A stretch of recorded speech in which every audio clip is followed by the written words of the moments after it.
There's no short answer to that one, is there? I'm going to say, well, the first one, 2005, or actually 2007, when the first HM1 comes out.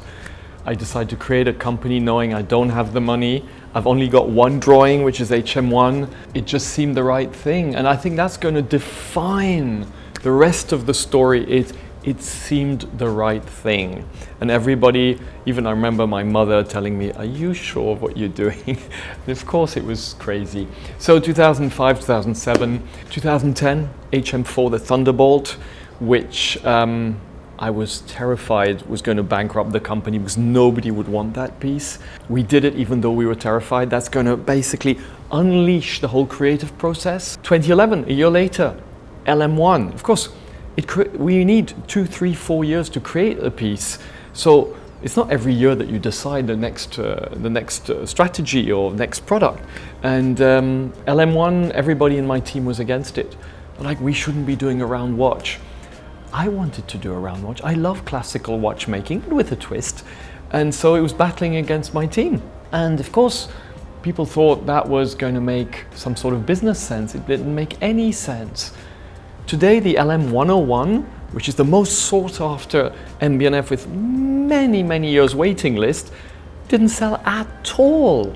Between 2014, 15, 16, 17, 18 and 19, nobody wanted it. Now everybody wanted it. So we don't create pieces because we think it's a great business idea. We create pieces because we love them. So that was very important. 2011 is also the beginning of the first Mad Gallery. Again, we're completely clueless at what we're doing. I just wanted this kinetic mechanical art gallery concept. I thought it was super cool. I would love to go and visit something like that. So I created it. What do we have then afterwards? 2015, the first Stephen McDonald caliber, the Perpetual, the Legacy Perpetual, 5 years of incredible work by Stephen, the first caliber he creates. Wow, what an adventure. Then what do we have? 2019, the Flying T.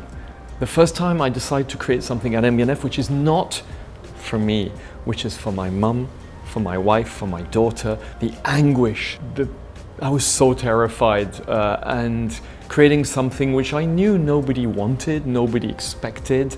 And there again, today we just came out this year with the Onyx version, and now it's men buying it. We never know what we create, where it's going to go. That's 2019, 2020, 17th of March, sending back my whole team home. It's the pandemic, everybody's closed, it's the end of the world. I think it's game over. That's going to change a lot of things in my mind. And it's the contrary is going to happen. The world is going to discover independence and MB&F. 2022, the sequential, the second Stephen McDonald caliber, and the Aiguille d'Or and the GPHG. Oh, I've forgotten one. 2021, let's go back. The Mad One that I designed in 2014, and I was so scared of, so no, I can't come out with that piece. It's impossible when you're MB&F to do something like that, and it takes me 7 years to have the courage to come out with Mad One, which was just for friends and family, and now has become this whole phenomenon. 2023, The Architect, a complete pivot in my horological machine creativity, and I'm going to have to go back again. The first co-creations, the clocks, the music boxes. Oh my gosh, I don't know how many of these steps there are. And it's just the beginning, those first 20 years. It's the first 20 years.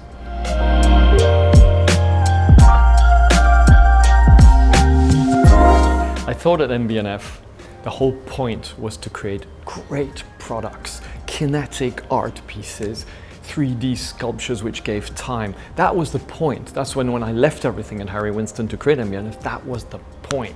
It was the product. Okay? And it's going to seem corny, but over the years you realize the journey is actually more important than the product. But I'll go one step further. Pride has been my why. I want to be proud the last day of my life as a human being, as a creator, as an entrepreneur. But the why of MB&F has shaped itself very much in the last 3 years, where we realized MB&F is here to inspire people to be more creative, to take more risks, and to find their true north.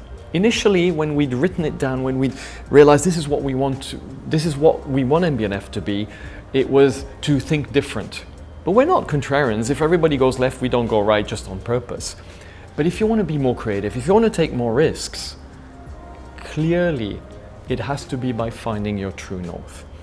And that has brought the whole team even stronger together, because this is not only about watchmaking, it's about inspiring people to find their true north.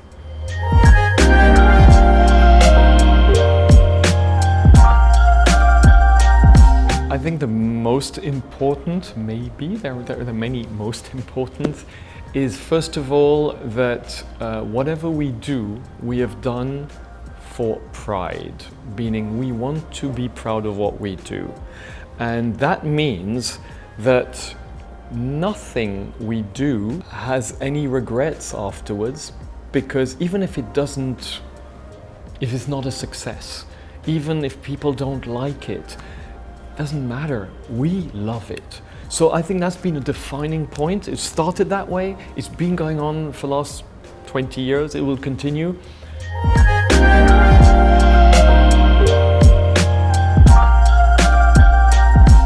I said we would never be more than 15 at MB&F. That was one of my fundamentals. We're 57, so clearly that didn't work out exactly.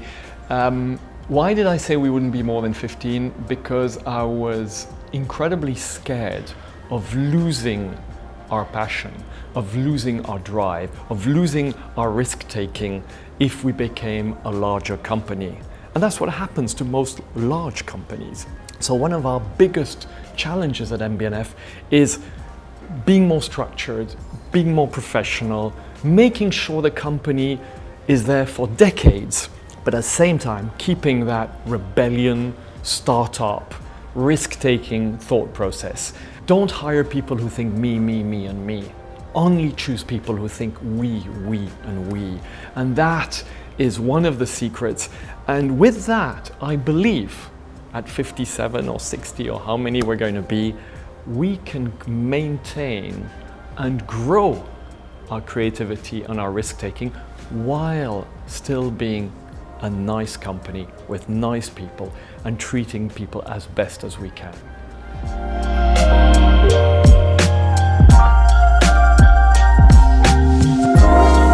Success is very dangerous. And I've always been incredibly scared of it. I didn't have much, so I didn't have much to be scared about. And now in the last 3 years, it's suddenly this demand has become enormous, and it's true that the company has grown, and I've been incredibly wary of that. And I'm wary because when you become successful, you tend to take less risks, you tend to be less creative, and you tend to treat people not as nicely as before.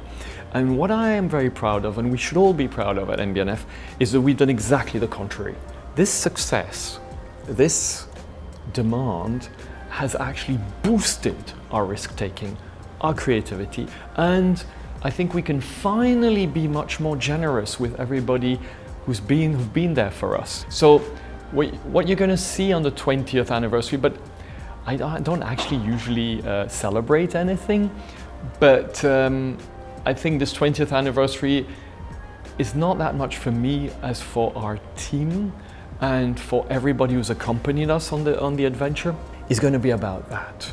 It's about giving back. It's about collaborations. It's about coming out with something which you absolutely did not expect, taking risks. That's the fundamental, and 2025 was going to be quite a year.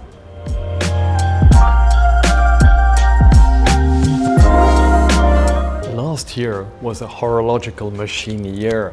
HM8 Mark II, HM11. There was a lot on HM, so clearly this year it's been about legacy machine. It's a bit action reaction. Going forward, legacy machines are, how do I put this? When we create a legacy machine, we would like to think that our forefathers, those who created the most beautiful pocket watches of the 19th century or the 18th century, would look at it and say, not bad, you did well. Those people who invented what we did. So we either like with Stephen McDonnell, really revolutionize calibers which exist, or we bring them to another level, or we do something which would, I believe, make everybody proud. Legacy machines are going to evolve like everything we do, and there will also be not only legacy machines. There is a point where maybe there'll be something else than just HM, LM and MAD editions. So last year was very much a horological machine year. HM8 Mark II, HM11, it was a seriously HM year. So of course this year we tended to have LM year with the sequel of the sequential, with the incredible flyback that Stephen McDonnell worked for 2 years on. So you're going to see a lot of things happening. There are a lot of things happening all the time with us. But this may be not only legacy machines, there'll be other concepts coming up in the future, because now we're taking even more risks than before. And I had a basket of ideas that I created in the last 10 years, which I didn't know what to do, which were not HMs and not LMs. And I said, well, I can't do this because we're already all over the board, and now you're going to see other concepts coming out, not this year, next year, and others. I'm so looking forward to the years to come.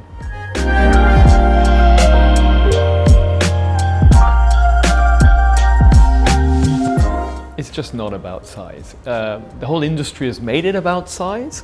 I think size is psychological. So many people look at me and say, oh, I love your perpetual, but I can't wear a 44 millimeter.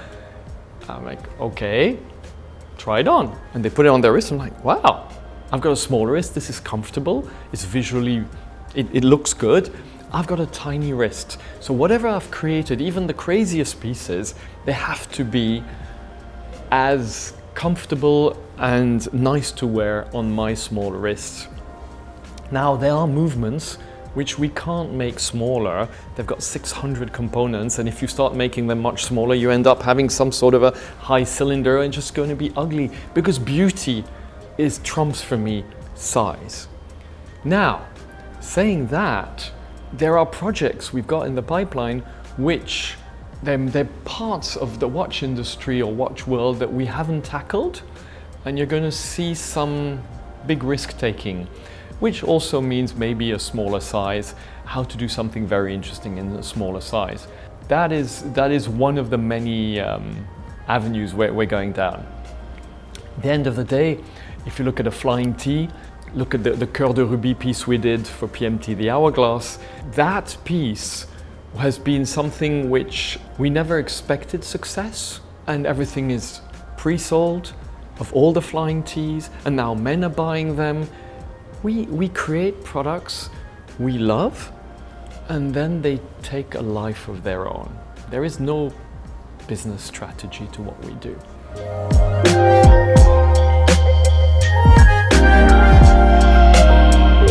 For sure, an MB&F client, an MB&F owner is somebody who's not trying to follow a trend. It's somebody who is self-asserted enough to not want to be part of and be admired for what he or she is wearing and be like everybody else and wearing a status symbol, which unfortunately has become a big part of the watch world. An MB&F owner is a bit like that person who would buy a mechanical watch in the end of the 1980s, and everybody was looking at him like, why would you do that? Because they loved it. Because the artisanship, the creativity, the beauty trumps everything else. And that's still the case 20 years later. Yes, they're younger clients. That's just because there's also a new younger generation. And the first people who love what we did 20 years ago have accompanied us, so they're getting closer to my age and all older. But it's great to have that spread over 2 decades.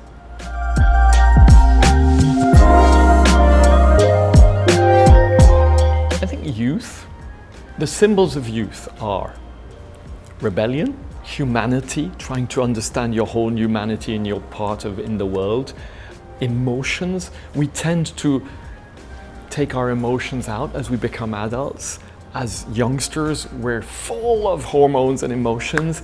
So emotions, humanity, rebellion, that's us. That is us. And it's interesting, I love it when 15-year-olds, 20-year-olds come up to us at watch events and go, wow, I love what you do. It makes me so happy.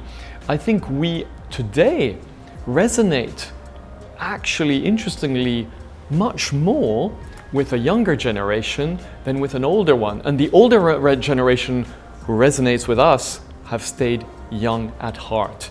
You remember our motto? A creative adult is a child who survived. Our fans, clients, community are children who survived. Now for the second part of the question, succession. Clearly, in 2020, when I thought we were going to be game over with COVID, it instilled in me a whole new thought process.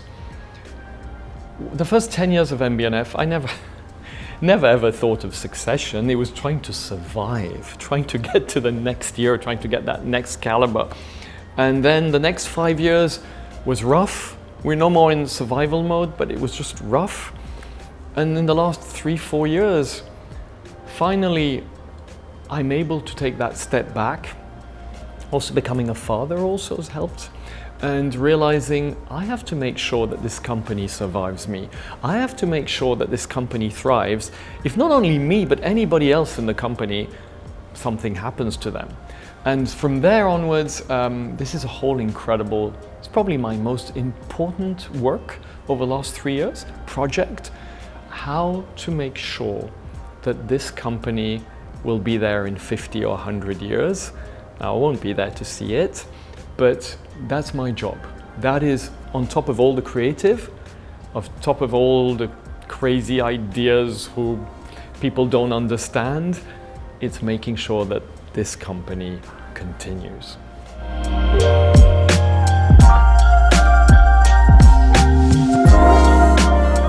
I've actually wondered for the last couple of years why this is happening, and suddenly it hit me. At the end of the 80s, when I started becoming passionate about watchmaking, and I got my first job in watchmaking in 1991, big brands such as Vacheron Constantin and Breguet were doing the same amount of pieces as we do at MB&F today. We do about 400 pieces a year. Those legends of brands were at the same size, and they were all artisanal brands. And I fell in love, and I'm giving those as example, but there are many more.